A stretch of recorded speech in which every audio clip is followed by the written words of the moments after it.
acompanhando o Digicast segunda temporada. Hoje estamos com um cara que vai dar cartão vermelho pra você, Lucas. Pra mim, por quê? Porque você é o pior do jogo, cara. É verdade. Sabe por que eu não virei jogador profissional de futebol? Nem quero saber. A galera fala, putz, ferrei meu tornozelo, ferrei meu joelho. Eu era ruim mesmo. Cara, eu só não fui ruim, porque cara. eu realmente... Você nem tentou, né? Nem tentei, cara, porque não adiantava, né, cara? Cara- Gordinho jogando bola, cara? Nossa. Às vezes tem uns gordinhos que jogam bola bem. Ia no gol só, né? Não, levar um... Ixi, Maria. Ixi, melhor deixa Maria. quieto, cara. Cara, eu acho que é um episódio que você nunca assistiu, né? Você já viu muito episódio de podcast com jogador, treinador, comissão técnica, mas com a arbitragem profissional de futebol, certeza que você nunca viu. Quem que tá aqui, Thiago? Lucas Torezinha. Cara, é um cara do Campeonato Paranaense fácil aqui pra dar um cartão vermelho pra nós, né? O cara já pitou jogo de Série B, né, Lucas? Se apresenta aí pra galera, velho. Então, vamos lá, boa noite. Bom, como vocês falaram, né, árbitro de futebol. Não sei se vai dar muita audiência esse podcast, porque normalmente não é uma carreira muito apreciada no futebol, mas vamos lá, vamos contar um pouquinho da história. Vamos lá, cara. Então, árbitro de futebol, quadro da Federação Paranaense, da CBF. Fiz o curso 2009, já são 13 anos de estrada, 14 anos de estrada aí já, 10 anos apitando a primeira divisão do Campeonato Estadual, desde 2016 no quadro da CBF, trabalhando aí jogos de todas as divisões. Falta apitar a Série A, que é o que falta só. Já trabalhei em todas as funções na Série A, de VAR, de AVAR, de quarto árbitro. O que falta é apitar a Série A, que é o próximo objetivo, digamos assim. E aí, de resto, as outras divisões todas, Copa do Brasil, tudo que imaginar a gente já fez, já trabalhou. Copa do Brasil também? Copa do Brasil. Legal, hein, cara? É legal, cara. Então, assim, o que falta pra você apitar a Série A? Falta um passinho. Falta a arbitragem, ela é feita por uma meritocracia, na verdade, né? Então você vai tendo oportunidade nas divisões, né? Começa ali nas divisões menores do seu estado, amador, categoria de base, e aí você vai subindo o degrau. Então, terceira divisão do estadual, segunda divisão, primeira divisão, e aí desse grupo da primeira divisão, alguns árbitros são indicados ao quadro nacional. No Paraná, hoje são 14 árbitros e acho que 20 assistentes, se não estou enganado, que trabalham em jogos, árbitros paranaenses que trabalham em jogos do Campeonato Brasileiro. Então eu estou nesse grupo dos 14. E aí, dentro da CBF, você começa uma nova escalada. Então você começa ali Série D, Série C, Série B, e eu já fiz, né, alguns anos Série B, tive alguns percalços ali quando estava, de repente, para ir para a Série A, um pênalti não dado aqui, um lance ali e tal, que é corriqueiro, faz parte da vida do árbitro, né? A gente sofre com o erro, mas a gente aprende também a absorver isso, e aí acabou ficando, né? Então a gente está na expectativa, trabalhando, buscando, dedicando, treinando, buscando evoluir sempre para ter uma oportunidade de apitar a Série A. E aí é com eles lá. Falando no sentido de formação, cara, o que você tem de formação já que, né, você já fez aí? Quantas formações já tem na área da arbitragem? Então, para você poder atuar como árbitro de futebol, você precisa se formar árbitro de futebol. Então, você faz um curso que é vinculado à Federação Estadual, então aqui no caso Federação Paranaense, e aí você começa a trabalhar. E aí você tem alguns cursos de aperfeiçoamento, pré-temporada, são treinamentos que você faz, um treinamento continuado, digamos assim, né? Então, vai tendo. E aí tem alguns outros cursos que você vai sendo convidado. A CBF, por exemplo, tem alguns cursos que ela convida alguns árbitros. Então eu tive a oportunidade de fazer o curso do VAR. Para você atuar como VAR ou para trabalhar em partidos com VAR, você tem que ter uma formação específica, lá uma carga horária e tal, um treinamento todo desenvolvido pela FIFA, né, que você tem que cumprir para você poder trabalhar em partidos com VAR. Então eu fiz esse treinamento do VAR. Eu tive no curso num RAP FIFA, que é para árbitros promissores, então também foram alguns árbitros, um árbitro por estado e tal, participando de um curso, um regime de internato lá na Águas de Lindóia. Então são sempre oportunidades que você tem de evolução. E aí, quando você entra, né, nesse grupo que está trabalhando aí Série A, Série B, aí a formação ela é contínua, né? Você sempre está sendo chamado para participar de cursos de formação, de pré-temporada, de treinamento. Quando acabou o brasileiro, na semana seguinte ao final do brasileiro, eu fui convidado para participar de uma pré-temporada, já avisando 2023, que foi no Rio de Janeiro, tanto no VAR, né, como na função de VAR, como na função de campo. Agora, no início do ano, a gente teve a pré-temporada do Campeonato Estadual, também na semana que antecedeu o início do Campeonato Estadual, a gente teve um final de semana ali de treinamento, 3 dias de treinamento, avaliação física, avaliação escrita, né? Prova escrita e tal, para poder habilitar para atuar no campeonato estadual. Mas, cara, você comentou ali de um sistema de meritocracia para você poder evoluir de divisão, por exemplo. Eu acredito, e até me corrija se eu estiver errado, mas de certa forma também a arbitragem é uma questão muito de interpretação da regra dentro do campo, certo? Você comentou ali, um pênalti não dado ou um lance mal interpretado. Cara, como que é julgado, entre aspas, essa interpretação para você, por exemplo, subir de nível? Que nem você chegou na Série B. Putz, faltou um pouquinho para mim apitar a Série A. O que seria essa definição de pouquinho? Essa questão do pouquinho é uma análise que eu faço interna, né? Uma coisa que eu falo assim que, né, eu sei aonde foi, eu sei o que né, onde que eu não podia ter deslizado que eu deslizei. Mas assim, a avaliagem ela a arbitragem ela é constantemente avaliada. Então a gente tem em todo jogo a gente tem um analista da arbitragem, que é uma pessoa que vai para o estádio para fazer análise da arbitragem. Então ela vai e faz um relatório minucioso de todas as ações do árbitro, principalmente das grandes decisões, né? Às vezes uma falta no meio de campo, um lateral para cá, para lá, não interfere, né, no preço do dólar, mas um pênalti não marcado, um cartão vermelho mal aplicado. Então na série a gente tem um analista de campo, na Série A e na Série B a gente tem um analista de vídeo também. Então tem uma pessoa que assiste o jogo no campo, tem uma pessoa que assiste o jogo pela TV. Cruza essas informações e aí emite um relatório e aí é feito um conceito, né? Então e aí isso vai te habilitando para o próximo jogo. Você foi bem num jogo, você automaticamente vai ser escalado. Você não foi tão bem num jogo, você vai ficar uma semana em casa, 2, às vezes vai apitar uma divisão inferior, então tá apitando Série B, às vezes vou botar na Série D lá para voltar, para pegar ritmo de novo, para pegar confiança de novo e tal, e aí voltar a apitar. Então é uma avaliação subjetiva, né? Uma avaliação subjetiva, são a interpretação, né, dos avaliadores, da comissão, mas é um contexto geral. Eu digo assim que de maneira geral ela é muito justa, assim, sabe?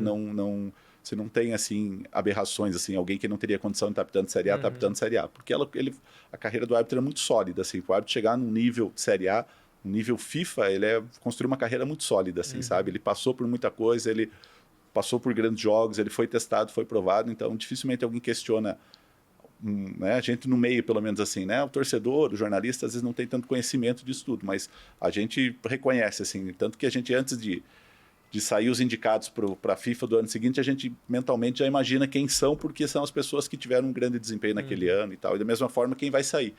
Às vezes o cara não teve tanta sequência de jogo, não foi bem nos jogos que teve e tal, a gente já, né, sabe quem é que vai pra gente deixar o quadro internacional. É uma questão, então, de avaliação de peso, por exemplo. A questão dessa avaliação que é feita da arbitragem. Então, um erro, por exemplo, num lance não tão capital, uma falta no meio-campo, por exemplo, pesa muito menos do que, por exemplo, certeza. Cara, um pênalti não marcado nos 45 do segundo tempo. E da mesma forma, um pênalti num jogo, num jogo que estava 4-0, seja para A ou para B, que faria o 5-0 ou 4-1 e você deixa de marcar, ele tem um peso muito menor do que um pênalti que definiria uma vitória. Por exemplo, um jogo que estava 0-0 definiria uma vitória. Poderia definir uma vitória, né? Porque o pênalti não é gol. Mas então existe essa questão também do erro, né? De quando foi esse erro, de se impactou no vencedor da partida, se impactou no resultado da partida. E também tem lance que é de interpretação, e aí respeita essa interpretação, né, do árbitro. O árbitro interpretou daquela forma. Ele viu o lance dentro de campo, interpretou, ok, né, tem margem para um empurrão, por exemplo. Né? O árbitro dentro do campo dimensionou que aquele empurrão teve impacto suficiente para derrubar. Alguém pode interpretar que não, mas é um lance de interpretação. Agora tem lances que são preto no branco, na verdade, assim, né? Que não tem, Já não tem margem. de você olhar o lance que você fez, que você errou, né? E já aconteceu o lance que você também falou, eu acertei, mas o cara que tá me analisando errou, não eu. Né? Já aconteceu algum caso assim? Bom, primeiro, dentro de campo eu nunca errei. Olha... Eu só errei depois quando eu olhei na TV e vi que... Puta, fiz cagada. Porque não tem, né? Dentro de campo a gente apita com a convicção. Sim. Então você apita e você tá realmente certo daquilo que você apitou. Claro. Ninguém apita, né? Você apita porque você imaginou que aquilo aconteceu, você viu aquilo, uma bola que você jura que bateu no braço, e quando você vai ver, deu no peito do cara. E aí não tem, já foi, entendeu? Por isso o VAR vem para corrigir essa questão. E eu acho que você nem pode também ter essa questão de falta de confiança dentro de campo, porque o jogador sente, né, cara? Você tem que... E a gente sabe, muitas vezes dentro do campo você tem o sentimento de que você errou. Só que você tem que ter uma fortaleza mental suficiente para você saber que aquilo passou e você precisa levar o jogo da melhor forma até o final. Então, você não vai compensar esse erro daqui, do outro lado aqui, que vão ser 2 erros. Então, é muito pior. Então, isso não, né, a gente tem que ter uma fortaleza mental para não se deixar levar por isso. Então, e eu acho que entra muito na mente também, né, cara? Porque, porra, pensa, não marquei o pênalti. Aí você já sabe que vai ter pressão de 11 jogadores do outro lado, um banco de reserva, de repente uma torcida da casa, fora quem tá assistindo de fora, né? Então, eu acho que você tem que manter esse nível de equilíbrio e mostrar essa confiança justamente pra, porra, tipo, senão os caras vão perceber que eu abalei e vão, né? E aí o cara vai cair na área do outro lado. Então, você entendeu? E vai vir pedir o pênalti pra você. Exatamente. Nós gravamos aqui com 2 neurocientistas. Neurocientistas. Cara, você tem que ter uma inteligência emocional ali forte pra lidar com essa situação, né? Porque vai vir o cara peitando você, vai vir o cara te xingando de filho da puta. O árbitro é um ser a ser estudado, realmente. Porque tem que ter uma fortaleza mental muito grande, assim, pra não dar um soco na cara do cara. E né? não falo nem dentro do campo, sabe? Ali, mas assim, suportar tudo que envolve depois. Porque você apita um jogo, o jogo não acaba quando você apita. No outro dia é o comentário, é o amigo que vem comentar. Rede social bombando. É a rede social, é você ouvindo o teu nome na rádio, é você vendo o teu nome na TV. Então, isso tudo você tem que aprender a lidar com isso. E é difícil, a gente sofre, assim, né? Que nem eu falo assim, tem erros que são 1, 2 noites sem dormir direito, se remoendo aquilo, você sabe, puta, como é que eu errei isso, como é que eu errei e tal. E aí você tem que tentar, desse erro, você tentar tirar um aprendizado, tentar tirar um crescimento disso, entender por que você errou, onde é que se foi posicionamento, se foi questão de interpretação, se foi... Enfim, por que você se deixou errar, né? Por que você cometeu aquele erro para você não voltar a errar. E aí, quando tiver escalar de novo, às vezes demora um pouquinho, mas quando tiver escalar de novo, ir lá e dar conta, né? Então... Cara, eu ouvi uma vez o Daronco falando, que assim, foi uma coisa que, cara, eu acho que, não sei, a questão da interpretação dentro de campo, como a gente comentou, né? Tem uma parte interpretativa quando o pessoal faz uma avaliação técnica, mas, de certa forma, tem a interpretação da regra dentro de campo. Ele estava falando assim, existe o cartão amarelo, o lance para cartão amarelo, existe o lance para cartão vermelho. E tem o laranja. Exatamente, ele comentou. Tem um meio campo aqui que seria o cartão laranja, né? Pô, como é que eu interpreto se foi um lance para amarelo um pouquinho mais pesado ou se foi um lance para vermelho um pouquinho mais leve? Vamos lá. Depende de algumas circunstâncias, principalmente o clima do jogo. Um jogo que está tranquilo, que tá num ritmo tranquilo, que está jogado de forma disciplinada, que os jogadores estão se respeitando e tal. E teve uma jogada ali que subiu um pouquinho do amarelo, mas você entende que o amarelo naquele ponto vai ser suficiente, ok. Às vezes a mesma falta num jogo que está mais pegado, que está mais brigado, que está mais, sabe, que já tem uma rivalidade maior. Então, se você permite aquilo, você vai perder o controle do jogo. Você vai permitir todo o resto. E a mesma coisa, às vezes, um lance para cartão, um lance para não cartão. A linha é muito tênue. Às vezes tem coisas que são... Que assim, todo mundo sabe, né? A gente brinca assim, o pipoqueiro lá fora do estádio que tá ouvindo o rádio, puxou pela camisa, tipo, entendeu? Você sabe, assim, que todo mundo já tá massificado no meio do futebol, que um puxão, desde que seja impedindo um ataque promissor, é lance para cartão amarelo. Então, sabe, são situações assim que... E tem lance e às vezes tem um puxão, que é o puxão lá no campo de ataque, que não vai trazer tanto impacto e tal. Que ok, passou. Então, uma entrada, né? uma entrada mais forte, um carrinho, como é que ele vem? A gente tem alguns elementos que a gente analisa, que a gente estuda, e a gente analisa e busca ver isso dentro do campo. Mas tem situações ali que é o laranja. E aí você tem elementos dentro do jogo para você determinar. E o que é mais importante do que o clima do jogo é você ser justo e você, num lance parecido, aplicar a mesma sanção disciplinar para outra equipe. Então, você não pode ter, né? A gente busca equidade. Então, assim, eu permiti esse tipo de contato, eu não vou marcar falta. Eu não vou marcar para o outro lado também. Esse tipo de contato, eu dei cartão amarelo. E aí, você dá para o outro lado, o jogador entende, o mundo do futebol vai entender e vai entender que você está sendo justo. O jogador assim, de modo geral, ele percebe isso dentro de campo. Assim, e aí, quando você consegue ter esse respeito ou esse entendimento do jogador, que o jogador entende que você está sendo justo, que você está sendo... justo a gente sempre busca ser, na verdade, mas que você está tendo um critério assim, de equidade, que você está tendo tá mantendo o mesmo critério, o jogador, a gente fala assim que o jogador te dá o jogo. Ele dá o jogo para você tocar e ele confia em você e te entrega o jogo. Senão ele vai tentar, porque aí o outro cara vai reclamar, ele vai querer reclamar mais e aí ele vai tentar ganhar no grito, na verdade. Como que funciona aquele lance que, por exemplo, o cara fez 3 faltas ali no jogo, né? E você tem que chegar no cara e falar, ó, essa aqui é a última, para você não levar o primeiro cartão. É o famoso cartão disciplinar? Então, na verdade, é o cometer faltas em sequências ou infringir persistentemente as regras do jogo. Então, cometer o mesmo jogador cometer várias faltinhas, ou, o que pode acontecer também, às vezes a equipe cometer muitas faltas em cima de um mesmo jogador, não deixar aquele jogador jogar. E aí você tem que ser inteligente, fazer uma leitura do jogo, você tem que, além de tomar as medidas e tal, você tem que tomar nota disso, digamos, não tomar nota, mas assim, ir prestando atenção e vendo, pô, toda hora o 10 está no chão, toda hora o 10 está no chão, toda hora estão dando 10. Eu vou ter que fazer alguma coisa para inibir isso. E aí você vai escolher não, mas vai pegar no momento que você entende que deu a cota e você vai aplicar um cartão amarelo para um jogador que às vezes é a primeira falta dele, porque a equipe dele está infringida. E aí você sinaliza isso, explica, mostra para todo mundo. E essa questão também. Então você percebe, às vezes o jogador fez 2, 3 faltas, né? Às vezes o cara fez 5, mas ele fez 5 no jogo todo. Agora, às vezes o cara fez 3 faltas em 5 minutos. Esse cara, né, ele não tá... E faltinhas, né? Então a regra prevê isso e você tem que estar... Então, seria o infringir persistentemente as regras do jogo. Então, você vai e aplica uma sanção disciplinar para ele. E no caso ali, seria mais para manter a integridade do 10 que está no chão toda hora do que uma questão disciplinar mesmo? Na verdade, o árbitro ali muito para fazer... Né, um dos princípios é garantir a integridade física dos jogadores. Então, né, e permitir que o jogo flua.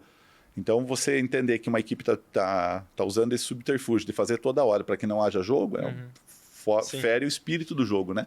Então, você vai sancionar por isso. Então, você vai aplicar um cartão amarelo e, às vezes, um segundo cartão amarelo por conta desse tipo de situação. É o lance do puxar, do impedir de jogar, né? É atitude antidesportiva, segurar seu adversário e impedir um ataque promissor. Isso fere o espírito do jogo, né? Então, tipo, eu fiz uma ação, a falta é parte do jogo. Ela vai ser sancionada quando ela fere o espírito ou quando tem, né, questão de violência, brutalidade e tal. E eu acho que, cara, um exemplo muito básico disso foi o jogo do Brasil na Copa contra a Sérvia. Os caras caçaram o Neymar em campo, né? O Neymar, eu vejo que ele tem um estilo de jogo que o cara se machuca muito porque ele não é que nem o Rodrigo, Vinícius Júnior, o Rafinha, que ele pega a bola e print pra frente. Ele pega a bola segura, espera o contato e solta, certo? Então, cara, eu não me lembro quantas faltas foram feitas no Neymar naquele jogo. Mas, cara, eu acho que é muito isso, são para situações como essa que foi se aperfeiçoando a regra e foi né, orientado e está escrito na regra que você deve punir o jogador para que isso não ocorra. Você citou Neymar, eu vou citar agora que veio à tona, muita gente, a nossa geração acabou assistindo muito vídeo do Pelé nos últimos tempos. Então, se você fala assim, na época do Pelé era mais fácil, cara, o negão apanhava pra cacete, né, cara? O Pelé, porra, a galera batia mesmo. E era uma época diferente. Era uma época diferente. Onde, assim, não existia... No início não existia cartão amarelo, cartão vermelho. Então, e depois não existia todo esse cuidado, essa preocupação e tal. Então, hoje, a regra é feita para quem quer jogar. Para proteger quem quer jogar. Então, a ideia é essa. Eu lembro um vídeo, cara, que tem o Beckenbauer, cara, levantou o Pelé e eu lembro que o juiz marcou a falta e todo mundo levantou e foi jogar, né, cara? O futebol evoluiu pra caramba justamente pra isso, né? Pra manter a integridade do atleta. E até interessante, cara, você tocou em 2 pontos ali que eu acho que é muito místico no futebol, que é a questão do, vamos dizer, puxar a camisa num contra-ataque e outro ponto, o que seria um contra-ataque? Pensa comigo. A partir do momento que o teu time tá com a bola, ele perde a bola, outro time vai atacar. Já seria um contra-ataque. Então, acredito que o jogo é ataque e contra-ataque. Não necessariamente uma jogada rápida que sai em profundidade, ou abre pro lateral, ou vai jogando pelo meio. Então, assim, em que ponto, que nem você comentou, um puxão de camisa lá no ataque, impedindo o jogador de progredir, é interpretado diferente de um puxão de camisa que mata um ataque promissor. Essa é a palavra. Um ataque promissor. Porque eu acho que futebol é isso, que é contra-ataque. Ataque e contra-ataque. Agora tem ataques que são mais promissores que outros, né? O contra-ataque, na verdade, vem do linguajar de futebol, né? Vem o ataque, contra-ataque. E aí seria o recontra-ataque, sei lá como seria. Então, assim, o jogo é feito disso. Mas o linguajar correto, né? Correto não, mas o que a gente usa na regra é ataque promissor, oportunidade clara de gol. Questão do último homem. O último homem. Entendeu? Não é um último homem. Pra gente não é um último homem, é oportunidade clara de gol. E aí a gente tem alguns critérios dentro disso que a gente analisa. E a gente tem que analisar no campo, no momento da falta, porque um segundo depois muda toda a fotografia e muda todo o cenário. Então, assim, o que a gente analisa? A gente fala, vamos lá para oportunidade clara de gol. A gente fala nos 4D, que é a direção da jogada, para onde essa jogada está indo. Ela está indo na direção do gol ou ela está indo para a lateral? Então, está indo na direção do gol. Ok, você tem um D. A distância da meta. É uma jogada que está numa distância curta do gol ou ela está lá no meio de campo? Então, é uma coisa que a gente analisa também. Direção, a distância, o número de defensores. Que é o último homem, no caso. O número de defensores, então, assim, às vezes você pode não ser o último homem, mas você pode ter 3 contra 2.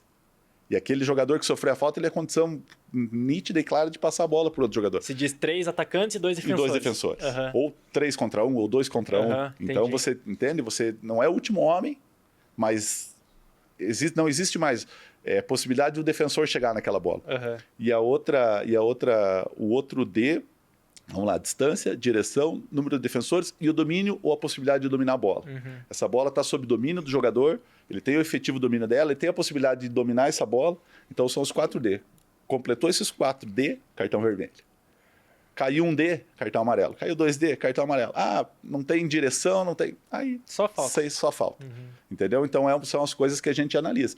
E aí, por isso que eu falo que você tem que tirar foto no momento, porque você apitou a falta, baixou a cabeça, a hora que você olha, tem um zagueiro correndo. Aí você olha, não, mas tinha um cara na cobertura, né? Tinha um cara próximo. Aí você olha no vídeo. A hora que você bate a foto da falta, esse cara tava 5 metros para trás. O cara, em 1 segundo, ele corre quanto ele corre, né? Um jogador profissional. Então, muda. Então, é uma dinâmica assim, que você constrói isso. E aí é um pouco de experiência da gente, um pouco de macete, você vai construindo isso já antes de apitar a falta. Então, o jogador tá com a bola, tá num contra um, direção à meta. Você fala, opa, se tiver falta é vermelho, se tiver falta é amarelo, antes da falta acontecer. Porque se você deixar para depois, você já perdeu totalmente a coisa. E aí, né, se tem o VAR, ok, o VAR vai lá, olha uma câmera aberta, vê a disposição dos jogadores, vê a direção, tudo isso, e pode chamar para corrigir.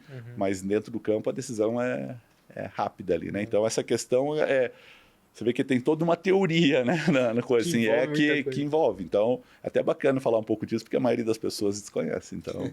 Quantos jogos que você apitou ano passado, 2022? Eu fiz 8 de estadual. Fiz 8 jogos de estadual. Inclusive, fiz as 2 semifinais, né? Fiz a Atletiba ida e volta da semifinal de estadual e a final. Depois, no Brasileiro, eu não vou lembrar de cabeça agora. Pitei, acho que umas 8 Série C, alguma coisa Série B, Série D, mas eu não vou lembrar de cabeça agora. O jogo mais difícil que se fez ano passado, pressão da torcida, jogador bravo. Cara, aqui no Paranaense tem uns caras bravos, né? Então, cara, essas divisão inferior e até campeonato estadual, é estádio acanhado, é a galera em cima, né, velho? É jogador que sabe jogar com a pressão da torcida do lado, né, velho?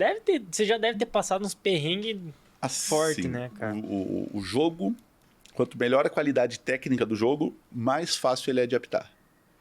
Então, um jogo de 2 equipes boa, ele é mais fácil de você apitar do que um jogo de 2 equipes ruins, né? Então, você pega assim, uma divisão pela lógica, uma divisão maior é mais tranquilo. Claro que a repercussão é muito maior. Sim. Entendeu? Então, a repercussão, vamos pegar lá, desde o número de câmera, de tudo que envolve, onde passa, para quem passa, quem que vai comentar, tudo isso tá a repercussão. Quanto maior a divisão, maior é o peso. É difícil citar um jogo assim, sabe? Porque às vezes você vai para e é uma coisa engraçada, assim, às vezes você vai para um jogo, um clássico, por exemplo. Um clássico gera na cidade toda, nos jogadores. Amanhã a gente tem o Atletiba aqui. Então, gera, né, uma mobilização. Você fala muito no Atletiba e tal. E às vezes você imagina, você também, né, faz, como para todo jogo, faz uma preparação, analisa, olha os jogadores e tal.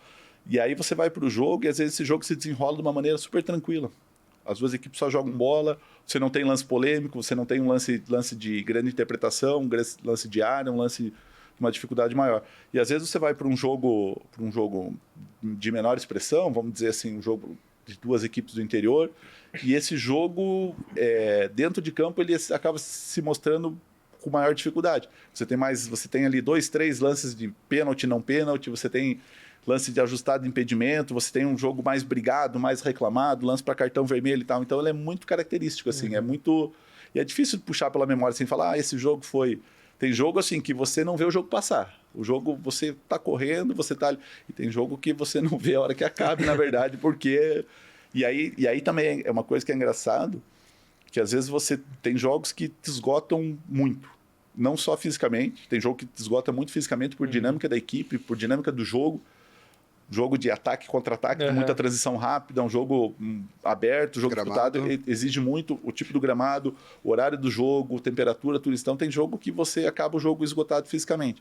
Tem jogo que fisicamente você não se desgasta tanto, mas mentalmente você acaba o jogo, sabe? É como se você, eu falo assim, é como se você tivesse feito uma prova de vestibular, que você sai de uma prova de vestibular assim, sabe, com a cabeça doendo, assim, exausto. Porque você tem tanta coisa, tanta tomada de decisão, tanta pressão, tanta coisa assim que você se esgota mentalmente. Então, e tem jogo que é as duas coisas. Então tem jogo que é corrido, que é movimentado, você se esgota física e mentalmente. E tem jogo que você passa pelo jogo, o jogo você não se desgasta, a gente tem, né, se prepara para o pior cenário, né, fisicamente, e às vezes você não se desgasta nem tanto fisicamente e nem tanto mentalmente. Então é muito difícil de falar assim, sabe? Tem jogos, claro, que tem uma tensão maior e tal, mas clássico sempre tem uma tensão um pouco maior. Final de campeonato também sempre envolve um pouco mais, mas às vezes eu falo assim, às vezes um jogo que você não imagina que vai ter tanta dificuldade, ele se apresenta dentro de campo com maior dificuldade. Os caras choram desde 2014 com a grama sintética da arena, né, cara? Até hoje tem uns caras que ainda falam, porque a grama sintética ajudou, porque a grama sintética corre mais a bola e atrapalha quem tá jogando contra. Cara, você que já apitou na arena, qual que é a maior diferença entre a grama sintética e um campo da várzea que você vai jogar, vai apitar no final da Série D lá? Quanto melhor o gramado, mais rápido é o jogo. Entendeu? Porque nem tanto que a bola corra mais, nem tanto que a bola fique mais viva, não. É porque muitas vezes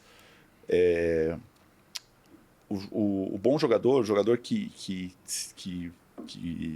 tem qualidade, se ele tem um gramado ruim, ele vai ter que dar 2 toques na bola, 3 toques na bola para conseguir dominar essa bola para fazer o passe. Se vem num gramado que é uma mesa de sinuca, uma mesa de bilhar, e a gente, infelizmente, no Brasil, a gente melhorou muito a qualidade do gramado, mas você tem um gramado bom, o cara dá de primeira. E aí o jogo corre mais. Então, às vezes, o gramado em si, o sintético, apitei no Allianz, apitei no Atlético, no CT do Atlético também, na categoria de base. Teve mais um lugar que apitei essa grama sintética, não vou lembrar agora. Feira de Santana, na Bahia. Tem uma arena na Série D, que é o mesmo gramado, mesma tecnologia, mesma coisa. A grande diferença que eu vejo é essa, que o gramado, o jogo fica um pouco mais corrido, talvez o time que está mais adaptado tenha um pouco de vantagem, mas também o jogador se adapta nisso rapidamente, né? Na coisa assim, o jogador tem a capacidade de adaptação muito, muito... No próprio aquecimento, ele já pega o tempo da bola, já pega como essa bola vem e tal. Mas eu vejo, a principal diferença que eu vejo é essa, assim, a velocidade do jogo, não tanto pelo que a bola corre, pelo que a bola desliza ou pelo atrito da bola, mas pela velocidade que o jogador, ou que os jogadores conseguem impor no gramado sintético. A dinâmica do jogo é outra, né? A dinâmica parece que isso acontece quando você pega gramados, outros gramados também. O gramado da Arena Corinthians, por exemplo, é um gramado híbrido, que ele é sintético e natural. E ele também é um gramado rápido. Também é um gramado rápido, assim, é um gramado que a bola rola com bastante velocidade. Antigamente, lá na época que eu assistia, sempre que o pessoal falava assim, vai jogar no Mineirão, a grama é alta, o campo é grande e tal. Hoje não tem isso. Hoje a maioria dos campos, né? Então, assim, um campo bom, molhado, como todo campo é molhado antes do jogo. Grama baixinha, cara, a bola rola bastante, ela corre bastante muito em função disso, qualidade. Você pensa em um gramado de várzea, que nem tem, Cara, é 2, 3 toques para dominar, é bola que quica toda hora, que dá na canela, que dá no gramado. E o risco de uma lesão fácil, né, cara? E até, cara, a título de curiosidade, se você não sabe e a imprensa não divulgou isso na época, porque um dos motivos para a Arena da Baixada ter sido mudado o gramado para o sintético, desde a época da antiga arena, da metade da arena que eles falavam, né? A grama da arena sempre foi muito ruim, sempre foi muito fraca, o campo sempre foi muito judiado. Né? Não tem sol e outra coisa. É uma região de Curitiba onde passa muito lençol freático por baixo, passa água por baixo. Então a grama da arena sempre foi ruim, justamente por ser muito úmido. Curitiba é úmida, é uma região baixa de Curitiba, não pegava sol. Aí foi lá, totalmente inovador no Brasil, fez a parte do gramado sintético, que o povo reclamava. Foi lá, o Palmeiras colocou também, a da Arena Corinthians é híbrido. Então, cara... É uma tendência, na verdade. É uma tendência, cara. Hoje o Bruno José Daniel Santo André é sintético também, então é uma tendência até por questão de... Custo também, né? Custo de manutenção, de utilização de estádio para show, de utilização de... Então... Porra, cara, imagina colocar uma lona lá para um show e imagina quanto que o gramado não sofre, mata né, o gramado, cara. Né? E ali, com a grama sintética, ali você coloca aquelas placas em cima ali, cara, no outro dia já tá tudo pronto de volta pra jogar. E outra coisa ali, Lucas, que você comentou, voltando um pouquinho, que você comentou que quanto melhor a qualidade técnica do jogo, mais tranquilo de apitar.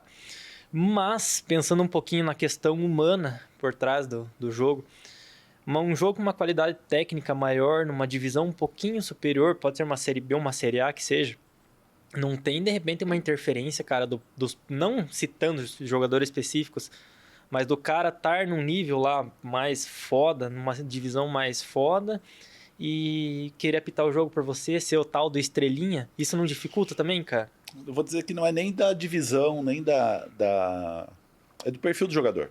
Esse tipo de né? O jogador que quer apitar o jogo, que quer reclamar, que quer contestar, isso tem em todas as divisões, em todas as categorias, desde o amador que a gente apita até categoria de base, então sempre tem. É muito da personalidade, é muito do... E também é muito da condução do árbitro, né? Tem árbitro que deixa falar mais, tem árbitro que já inibe, então é muito disso. Futebol, eu falo assim que ele é um entretenimento, mas ele também é um grande teatro, né? Então, muitas vezes o jogador faz um grande teatro, muitas vezes. O árbitro, às vezes, faz um grande teatro. Então, essa coisa assim, né, que nem você falou assim, da falta, né? Quando você diz assim, você faz não que seja mas você mostra para todo mundo. Então, você faz...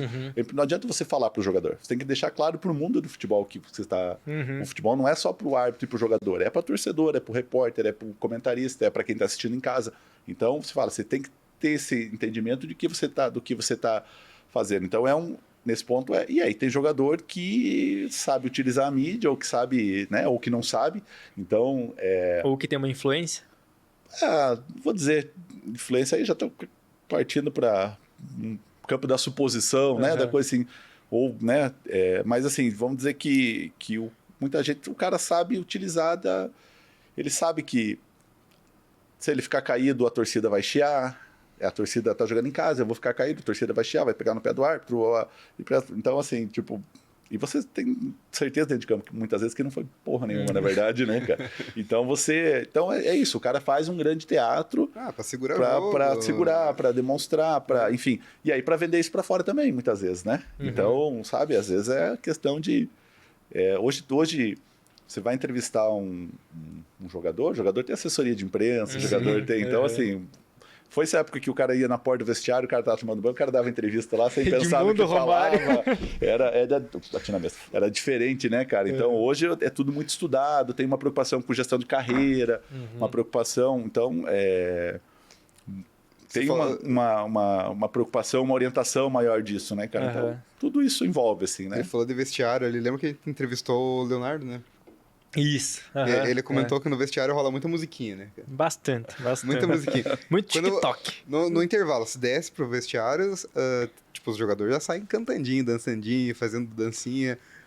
Rola muita música lá ou não? No intervalo, não. Antes do jogo, sim. Antes do jogo... Concentra. E você pode ficar junto com eles ali nesse momento?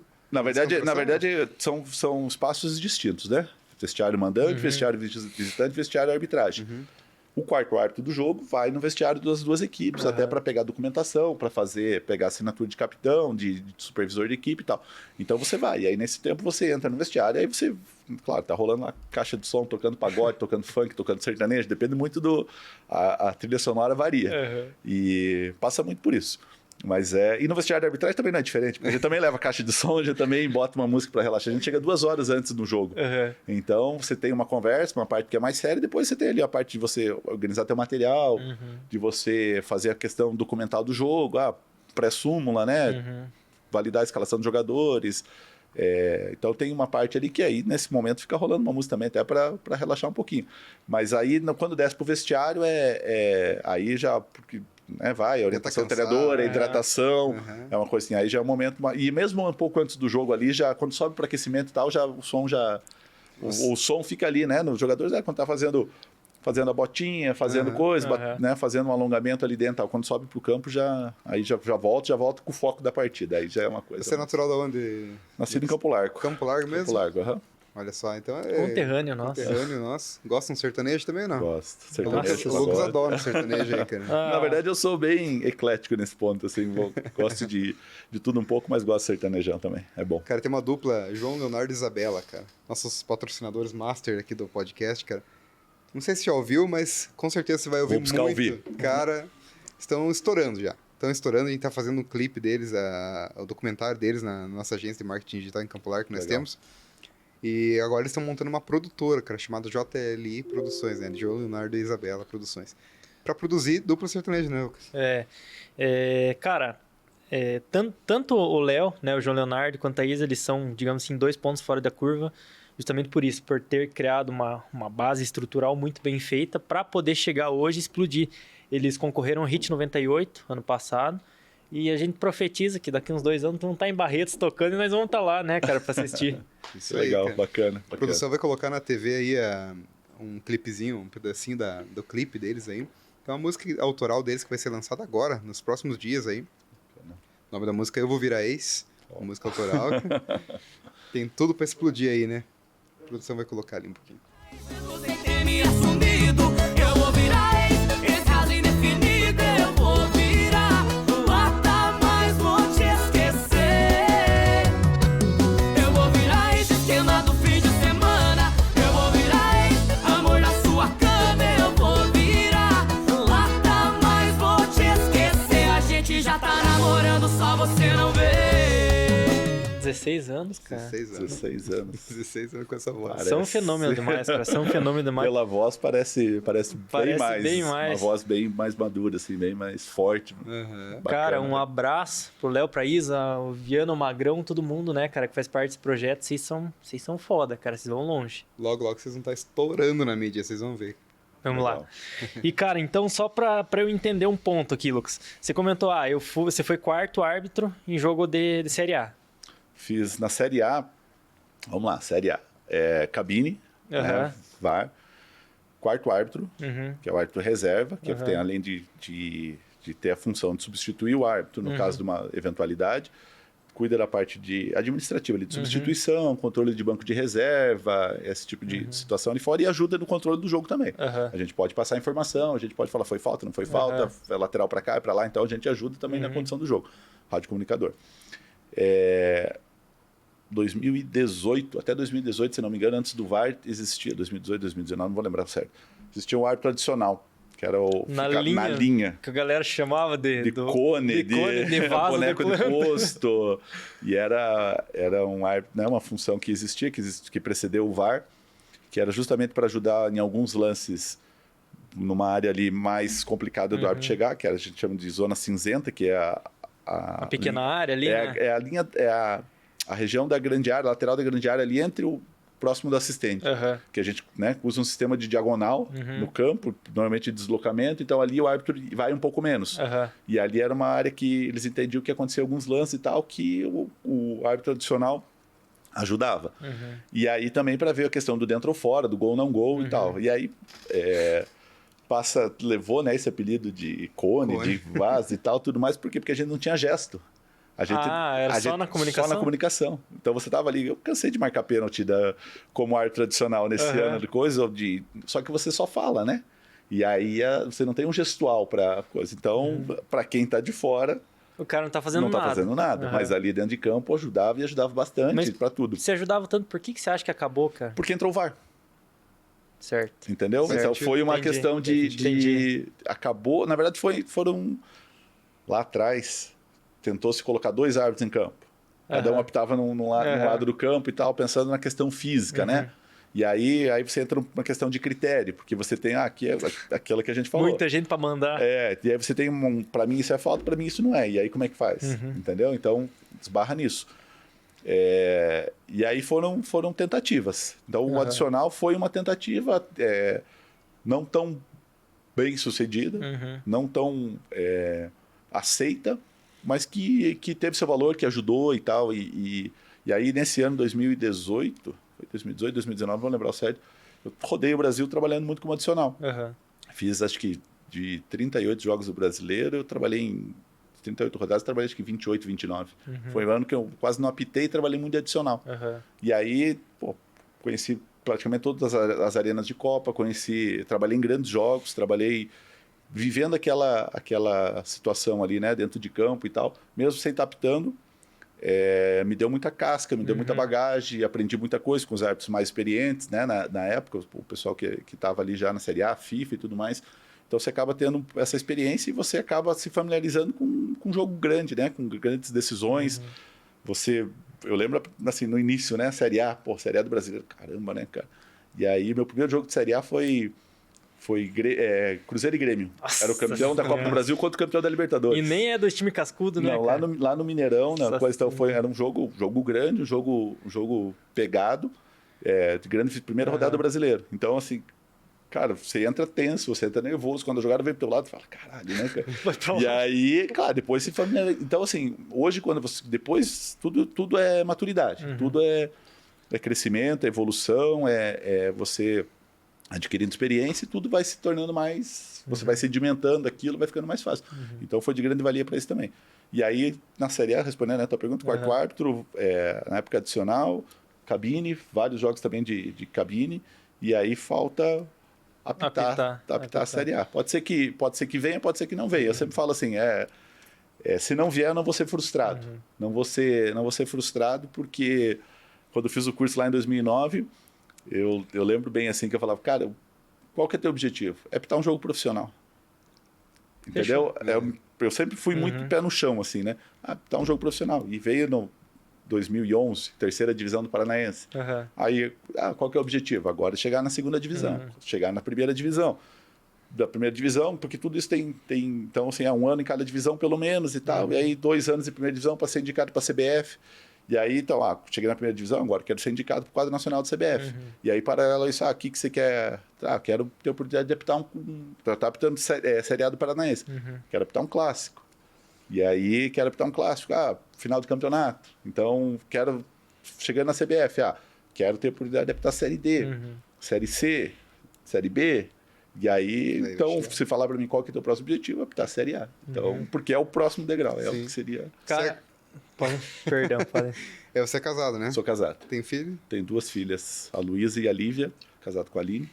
A Luísa fez 8 anos e a Lívia tá com 2 anos e meio, ela faz 3 anos em junho. Fiquei sabendo que a galerinha tá fervendo aqui no shopping. Cristal. Chegaram, a gente saiu já de frente pro um brinquedo inflável que tem ali, elas já deve estar toda suada ali já, brincando. Dentro do Shopping Cristal aqui, cara, nós estamos dentro do Cristal Podcast, galera. Você que está assistindo aí esse episódio do podcast.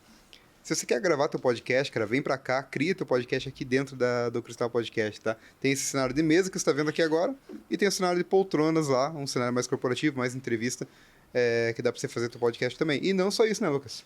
Também dá pra fazer documentários, dá pra fazer videoaulas, dá pra fazer live, dá pra fazer o que você quiser aqui. Cara, tudo que você quiser fazer no audiovisual é o Cristal Podcast, @Cristal Podcast. O que você tá fazendo que você não seguiu ainda, velho? E falando em criança, né, Thiago? Ô, louco, é verdade, cara. Falando em criança, eu também tenho uma de 3 anos, a Safira, um beijo, meu amor. Ela vai estar assistindo isso aqui um dia falando, nossa senhora. O pai mandou um beijo pra mim na televisão. Literalmente.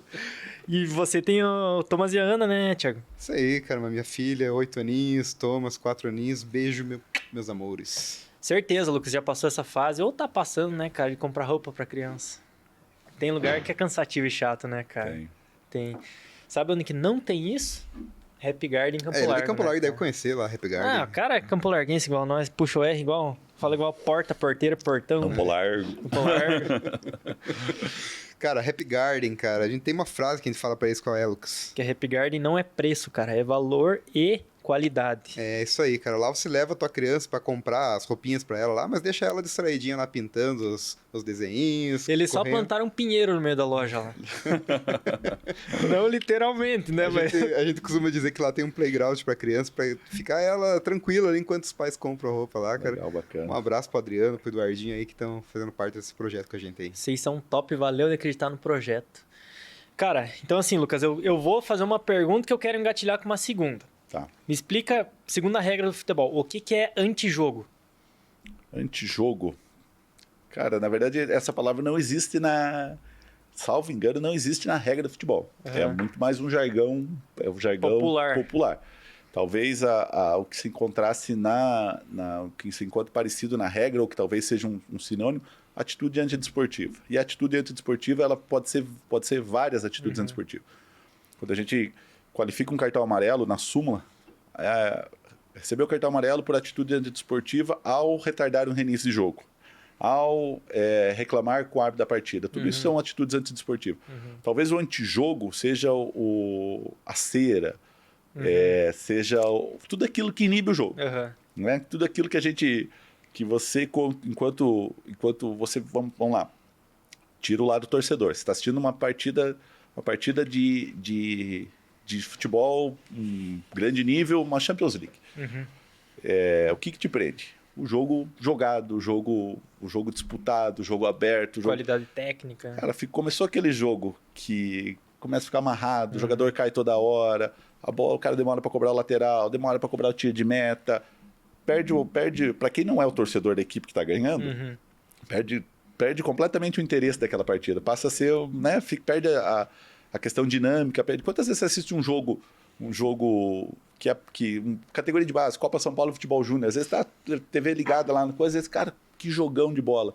Às vezes a qualidade técnica nem é tão grande, mas é um jogo aberto, é um jogo que não tem isso, que não tem, sabe? Então, é um jogo gostoso de assistir. Então, acho que o antijogo seria tudo que vai contra isso. Tudo que prende, que amarra, o excesso de falta, o retardar o reinício de jogo, ou demorar para cobrar a lateral, ou reclamar, ou simular. Então, tudo isso eu acho que entendo como o antijogo, que seria o anti-futebol, na verdade. Tá.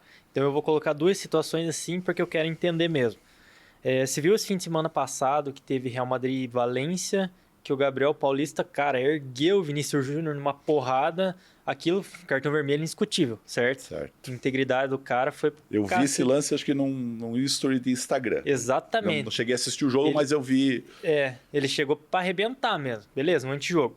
Aí você comentou que tem um antijogo, o cara retarda o início do jogo, ou faz a cera. Mas isso com a bola parada. Com a bola rolando, digamos, 45 minutos do segundo tempo, tá 1-0 pro time A, o time A pega a bola, tá no ataque, o cara vai lá, pisa na bola, na linha de fundo, protege a bola até ganhar o escanteio. Daí o cara bate escanteio curto ali, vai lá, o outro jogador fica pisando em cima da bola. Cara, isso obviamente é para retardar o início ou a continuidade do jogo. Mas por que, por exemplo, numa situação dessas, em que critério que entra que você não pode interpretar isso como uma situação de não jogo? Pela bola estar rolando ou O jogador, a bola tá em jogo. O jogador faz o que ele quiser com ela. Se ele quiser agarrar a bola com a mão, ele pode. Vai ser sancionado. Sim. Entendeu? Agora ele usar de uma questão, a gente entende como uma questão tática. Digamos assim, uma brecha que eles acham para segurar o jogo. Na verdade, pode não ser moral, talvez, mas é uma situação legal. É uma situação que... Não é ilícito. Não é ilícito, né? Então, vamos pegar um outro exemplo, por exemplo. Né, que talvez vá de... Um outro exemplo, por exemplo, é ótimo. Um outro exemplo. Uma equipe que está com um jogador a mais, ganhando o jogo, ela vai ficar tocando a bola na defesa, muitas vezes. Lateral, zagueiro, goleiro e tal, e a outra equipe, sabe? Então, assim, também se enquadraria mais ou menos. Aí é estratégia de cada equipe para fazer, né? Para prender para gastar o tempo, né? Para fazer passar o tempo E aí, pra gente, dentro dessa situação, ok, legal, a gente tem que estar muito atento, porque normalmente quando leva lá para bandeira de escanteio, a chance de sobrar um pontapé, uma cotovelada, uma falta, uma situação. Então, é um momento que pra gente também é um momento preocupante. Você vê, quando a gente chega junto, porque a gente realmente sabe que ali pode ter uma situação de confronto, uma situação de agressão, uma situação de uma conduta violenta. Então, se aproxima porque você sabe que é uma situação que Pode gerar um atrito. pode ali, gerar né, cara? um atrito. Então, mas não é, ante a regra do jogo, não é legal. Cara, quando você tá assistindo o jogo, puta, velho, mas dá raiva. E aí- Dá raiva. Fala a verdade, cara. O cara vai lá, segura a bola no escanteio, o cara pode ganhar 2, 3 minutos. Mas, puta, cara, pra quem tá assistindo, cara, puta, que saco, que porre, né? Vamos pensar assim, né? Em alguns outros esportes, a gente tem a falta de falta de combatividade. Por exemplo, o basquete, o cara tem tempo para passar no meio da quadra, ele tem que efetuar um ataque. O handebol, Justamente para não retardar o jogo. O handebol, né? acho que tem alguma coisa parecida também. Então, justamente para que o jogo seja dinâmico. O futebol, por característica, sempre foi jogado com o pé.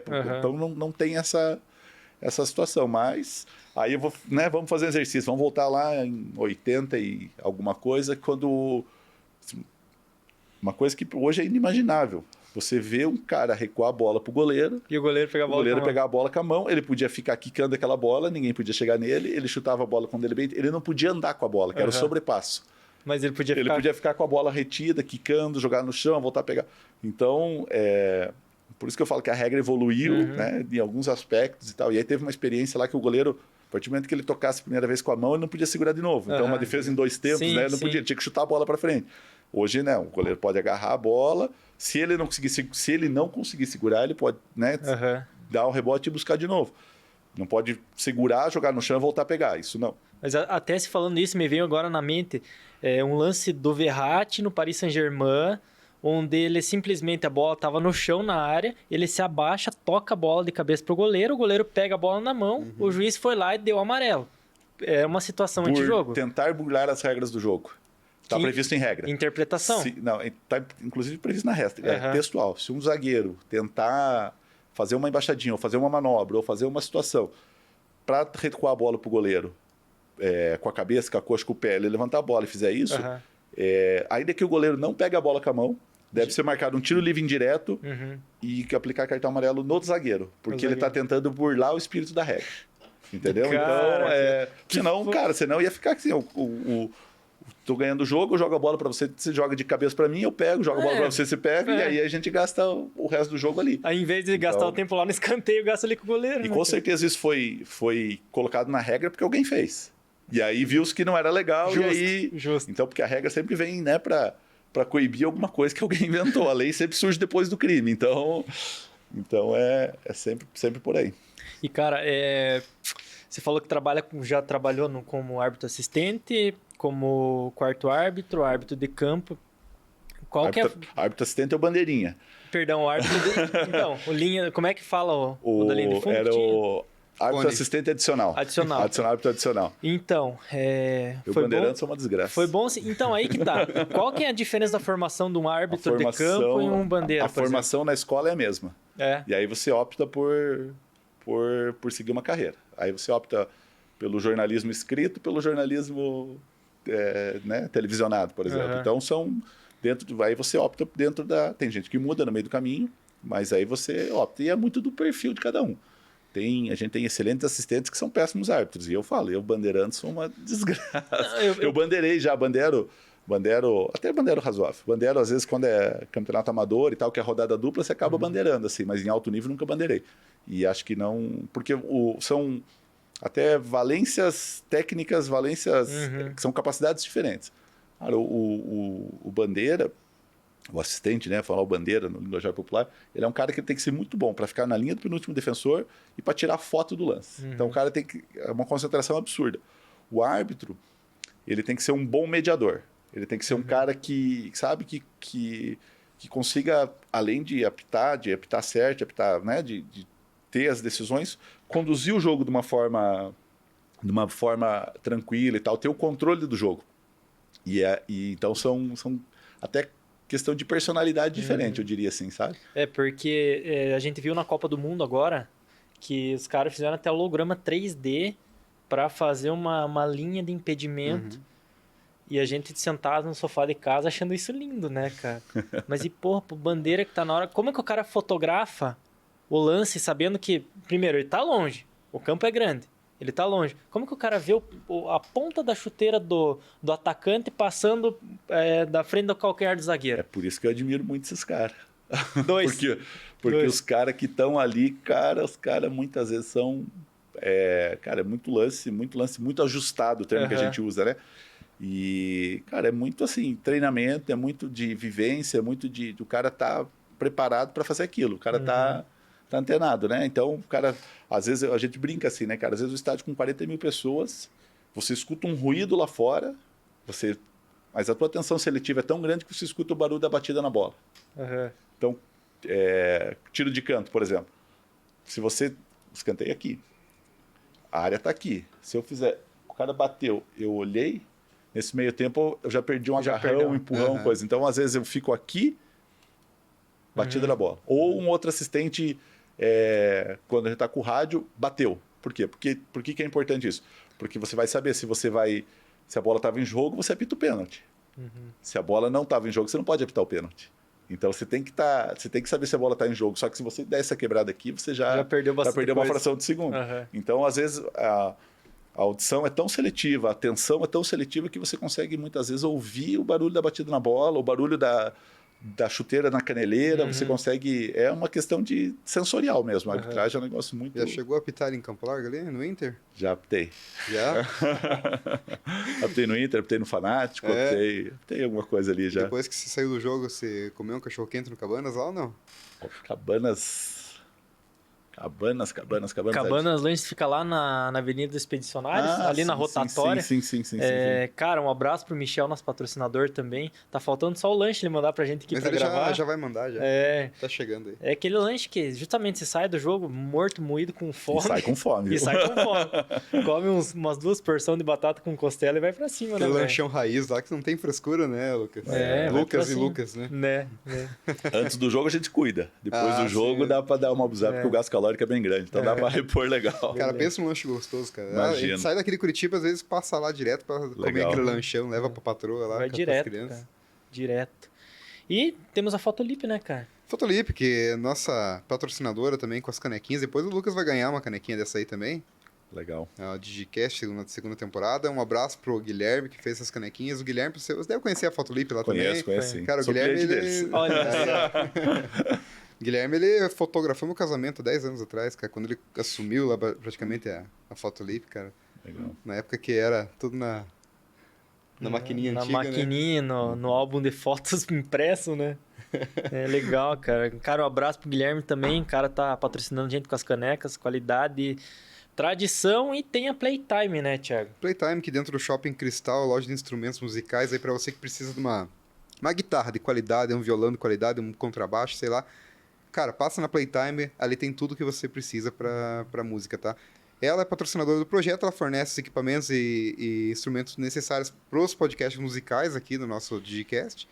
E, cara, que a gente sempre fala, né? O primeiro episódio da segunda temporada eu toquei com uma SG igual a do Angus, né? Então, cara, ficou show de bola. Um abraço pro pessoal da Playtime aí. Show de bola.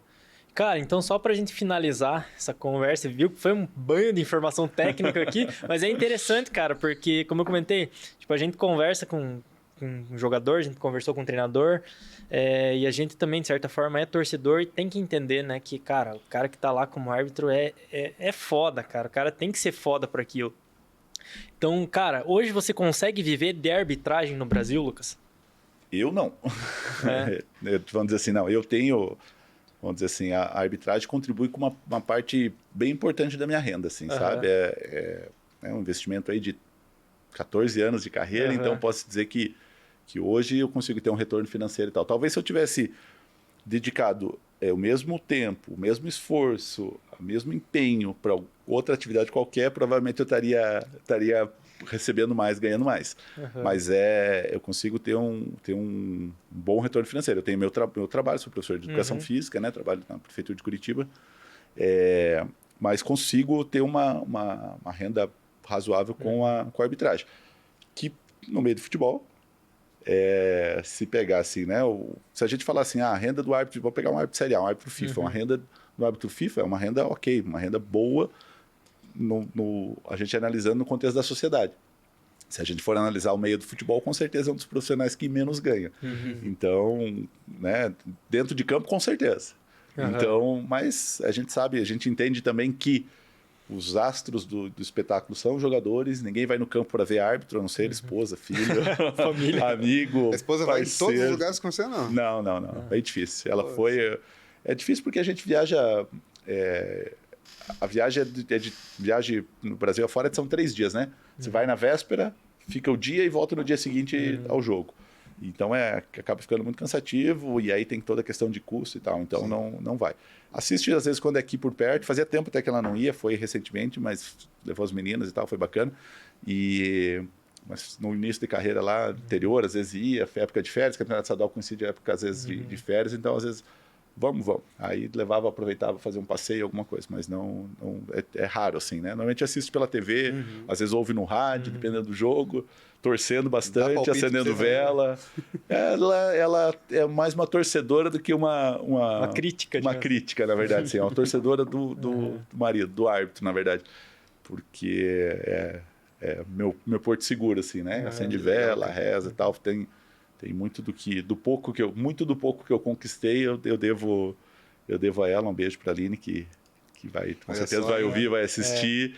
E tá ali dividindo, né, as alegrias e né, dividindo muitas tristezas, momentos difíceis. O árbitro de futebol, ele é um ser muito crítico. A gente comemora muito pouco as vitórias e sofre demais com as derrotas nossas. Então a gente, sabe, às vezes faz um puta jogo, cara, tem 4, 5 lances fudido no jogo, não pode falar. Lance, né, difícil no jogo, você consegue desenrolar, acerta, você vai ver, acertei e tal, legal, acertei, tal, espera a próxima escala e tal. Cara, então, assim, você comemora internamente, mas é uma comemoração tímida. E aí, quando você erra, quando você tem um equívoco, aí, cara, aí você são noites sem dormir, e aí sofre, chora, sabe? Porque você sabe que às vezes, assim, você sabe que se prejudicou, né? Sem querer, claro, mas prejudicou uma equipe ou outra. Então, ninguém sofre mais com erro do que o próprio árbitro. Isso pode ter certeza. Pra finalizar. Isso pode ter certeza. Você até comentou, né, cara, que os atores principais do espetáculo são jogadores, mas o espetáculo não aconteceria sem o árbitro. Não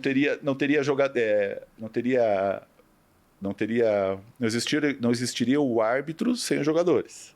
Certo. Não tem razão de ser. Mas também não existiria o jogo se não tivesse o árbitro. Justo. E por que então, por exemplo, como na La Liga, por exemplo, que lá a arbitragem ela é de certa forma mais regulamentada e profissionalizada, certo? Por que no Brasil não existe isso hoje, cara? É difícil de dizer assim, sabe? Eu vejo assim que cada dia a gente está um pouquinho mais perto. A profissão de árbitro é regulamentada. Se você for pesquisar lá as profissões regulamentadas, médico, não sei o que, árbitro de futebol, é uma profissão regulamentada, mas ninguém identificou ainda quem é o patrão do árbitro. Ninguém tem a carteira assinada lá na CBF. Então, a gente é um prestador de serviço. Então, a gente recebe por recibo de pagamento autônomo. A gente recebe dessa forma. Então, recebe por jogo e, né, por serviço prestado. Então, é uma questão assim sabe, é difícil de dizer assim exatamente porque eu vejo que cada vez mais existe uma profissionalização informal, digamos assim, porque um árbitro que é do quadro internacional, árbitro FIFA, por exemplo, ele não consegue ter um trabalho. Ter um trabalho, cumprir 8 horas diária, de segunda a sexta, porque o cara são 3 dias viajando, então ou vai ser servidor público, que aí tem a Lei Pelé ampara essas saídas, né? Ela regulamenta essas saídas, permite que haja, ou vai ser autônomo, ou vive de arbitragem.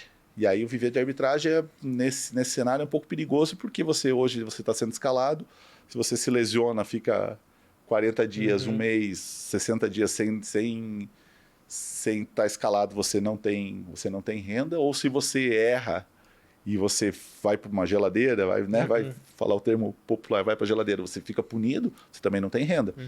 Então, Europa, Inglaterra, La Liga e tal, você tem um cenário de um árbitro profissionalizado, que ele recebe ele recebe uma quantia mensal e aí ele recebe por jogo. Então, e aí, claro, os melhores vão optar mais, vão receber mais.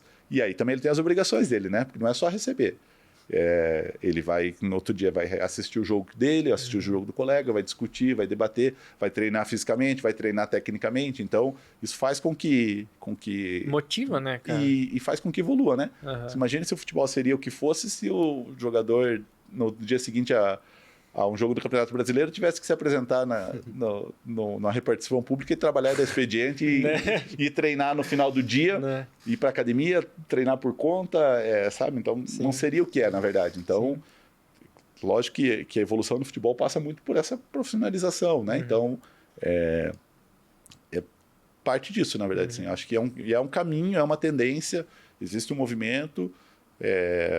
Por que não aconteceu ainda é difícil dizer, mas eu acho que passa. Não para todo mundo, né? Óbvio, mas assim, num grupo de elite, num grupo de Série A, Série B do Campeonato Brasileiro, eu acho que num futuro não tão distante, acho que deve acontecer algum movimento nesse sentido.